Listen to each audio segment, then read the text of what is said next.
I'm not gonna lie. I just woke up. I got work in 30 minutes. I'm not editing this video. The Minnesota Timberwolves are here, baby. 3-0 lead over the Phoenix Suns. Let's talk about it. What's good, YouTube? What's good, Twitter? I'm back. I'm not editing shit. Nothing. We locked in. The Minnesota Timberwolves are 3-0 on the Phoenix Suns. And boy, oh boy, do I have a lot to break down in this series, in this game, everything. First off, the number one thing I gotta lead with, we not having no revisionist history. When Kevin Durant was traded from the Brooklyn Nets to the Phoenix Suns, the number one thing kept saying is, oh, super team. You have 3 stars. You have Bradley Beal. You have Devin Booker. You have, like, that's what people were saying. Last year in the playoffs, when Devin Booker had Michael Jordan-esque like performances where he was not missing any shots, people took that stretch, and a lot of people viewed this to be Devin Booker's team, all this and all that, or whatever. And now they're down 3-0 in a series to the Minnesota Timberwolves. People came in not caring about basketball, not caring about who's the better roster, just looking at Minnesota as this cute young team with a whole bunch of narrative talk. Anthony Edwards, it might be too young. Rudy Gobert gets played off the court, which I swear to God, we're gonna get to that. But a lot of people kept saying these things, and with all those narratives being dead in the water, the Suns are now down 3-0 with one more chance to win a game and not get swept, but potentially the Wolves are going for the sweep. Now, there's a lot to talk about on the Sun side, but I gotta leave this video with the main point. Rudy Gobert deserves respect. Respect Rudy Gobert. Because for years, I was on this app, even this regular season, I was on this app saying Rudy Gobert is the defensive player of the year. Rudy Gobert holds the most value for the Minnesota Timberwolves because he is what makes their defense go. He is what makes this entire team flourish defensively. And for years, back when Rudy Gobert was on the Jazz, where they were winning a ton of games and he was winning DPOIs, people said it's fake. People told me Rudy Gobert's defense is fraudulent.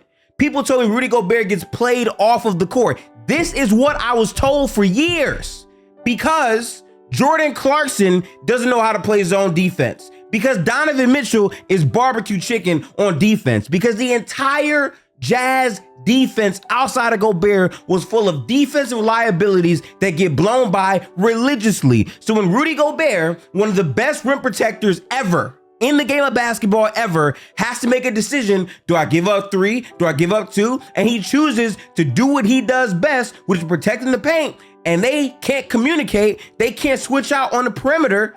Now they're giving up 3s. Oh, that's Gobert's fault. Right. It's Rudy Gobert's fault that a rookie Terrence Mann has 40 points out of the corner, because y'all get blown by religiously, and every time they get a paint touch, it swing to a corner, and they let the same shooter shoot the same shot over and over and over. And they tried to put that on Rudy Gobert. I always thought that people dragged that shit. I always thought that people went over the top, not watching basketball, to say that about Rudy Gobert. And then finally, when you put Rudy Gobert in a situation where he's on a team with actual defenders, where he's playing for a coach with a much better defensive scheme than what the Jazz had, when you're playing on a team where Rudy Gobert can actually use his skills, where he's showing you, hey, guess what? I actually can switch on the perimeter more because I know I have help coming. I know Cat help side is there. I know Anthony Edwards can lock it defensively. I know Jaden McDaniels can be a great POA in spots. There's a lot of layers with this team that Gobert's never had. And what you're seeing is dominance from Rudy Gobert on the defensive end. And more importantly than everything I've just said, another thing, and this was really the real knock with Rudy Gobert that I feel like no one talks about. And really, I think it's why people always dug at him as a defender, even though it makes no sense. It's really Rudy Gobert's offense, which a lot of people just seem to brush off because he's not a good offensive player. I'm fine to say that. Rudy Gobert is a valuable offensive player sometimes because he's tall, he can dunk the ball, he's a pretty good lob finisher, but in terms of shot creation, he's awful. He could not punish mismatches on the other end, which at times would hurt the Jazz's offense. But also, when guys are not getting him the ball and putting him in spots to flourish, it doesn't make any sense. For years, he would lead the league in dunks and have low field goal attempts compared to his other contemporaries who also dunk the ball at the 5 position. But in this series, not only is he doing those things right fundamentally, you're seeing times where Rudy Gobert is putting the ball on the floor in transition and scoring, right? You're seeing plays where, most importantly, Rudy Gobert is at the free throw line and making his shots.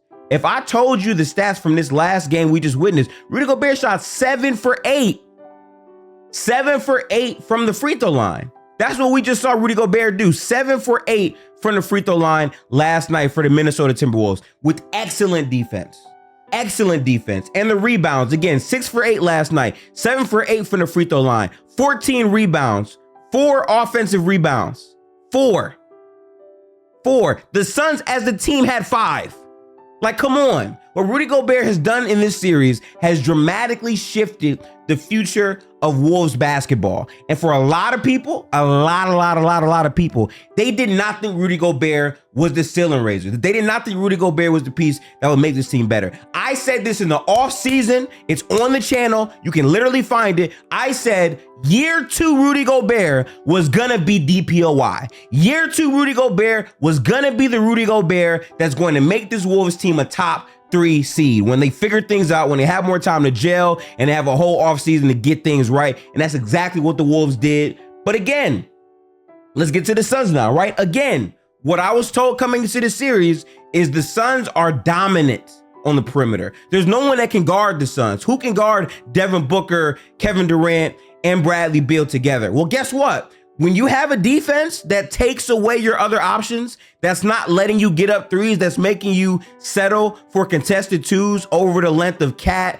Rudy Gobert, Anthony Edwards, Jaden McDaniels, Nickeil Alexander-Walker, Naz Reid. When you have to do that for a full series, it gets at your legs. When you can't attack the rim because you can't get there because you're getting hounded by the defenders and you can only take really mid-ranges and some occasional 3s here or there, it's tough. It's extremely tough, which is why the Suns are down 3-0. A lot of people said, oh, well, they have Kevin Durant. He's a top 5 player. He's going to have one of these crazy games. Look, respect to KD, right? I still think KD's a very productive player, but he doesn't get to the rim as much as he did before his hamstring, right? That's true. He hasn't been able to do that for some time now. And more importantly, the guards aren't giving him anything consistently downhill. When you can't get downhill to create advantages, and the Wolves are not scrambling like we saw the Jazz scramble, they're staying home on the shooters, it becomes an extremely tough series. And I swear to God, if y'all want to come in here and tell me that the difference is Grayson Allen getting injured, and that is the sole reason why they're up 3-0, shame on you. Because as good as Grayson Allen was in the first 2 games, it was still dominance when he was on the floor. That's just what it is. That's just the facts. The fact is, Devin Booker is not the guy y'all said he was. He's not a better player than Shea. He's not a dominant rim pressure threat. He is not producing in this series. He's been stymied by a very good defense. And that's fine. They're a very good defense. Booker still has areas to improve, but that's what we're seeing. Bradley Beal, the guy that they traded to this roster, gave up the rest of their assets to get $250 million contract, guaranteed money. Also, no trade clause. So you're stuck with him. If he don't want to get traded, he's not getting traded. And even if he could get traded, even if Bradley Beal didn't even have a no trade clause, you want to know what's funny? Who is trading for that contract? Who wants to play Bradley Beal $50 million plus to play basketball? What's a trade kicker, by the way? So even if you do trade him, guess what? He's going to be making even more money, which makes the team really have to want Bradley Beal to make it happen. That man is a Phoenix Sun. So what we're looking at with the Phoenix Suns is when you go after the name, instead of constructing an adequate basketball team that can gear up on Kevin Durant and Booker's weaknesses, you struggle and you suffer. Now, I understand it was really like a Bradley Beal, Chris Paul swap, but the point is you are now stuck with excess money you cannot get off of. You're stuck. There's no way to improve this roster. They are stuck with this roster. When they bring it back next year, this is what they have to work with.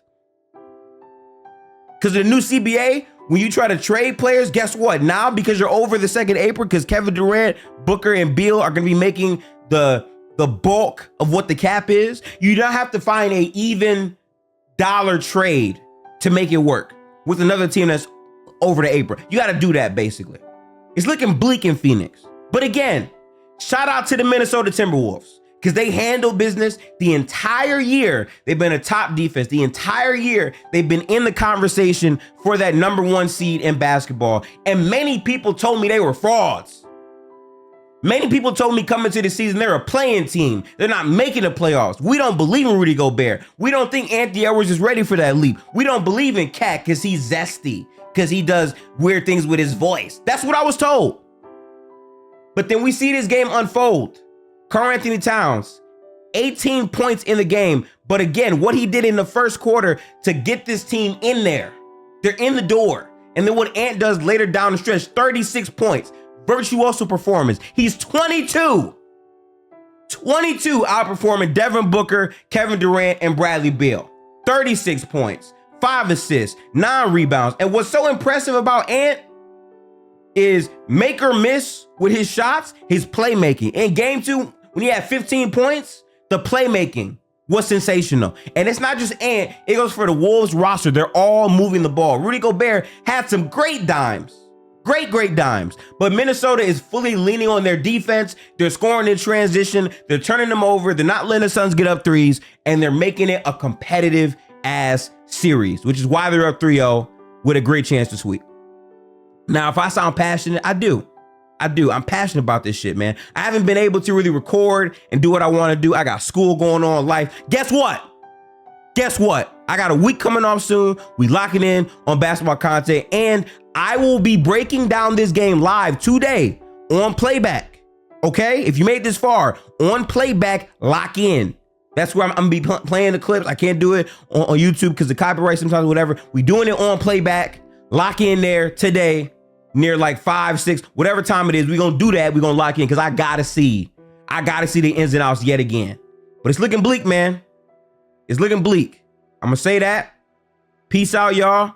Have a good one. More content coming. But I had to say that. Respect Rudy Gobert. Respect the Minnesota Timberwolves. Peace out. Have a good one. No edits. Peace.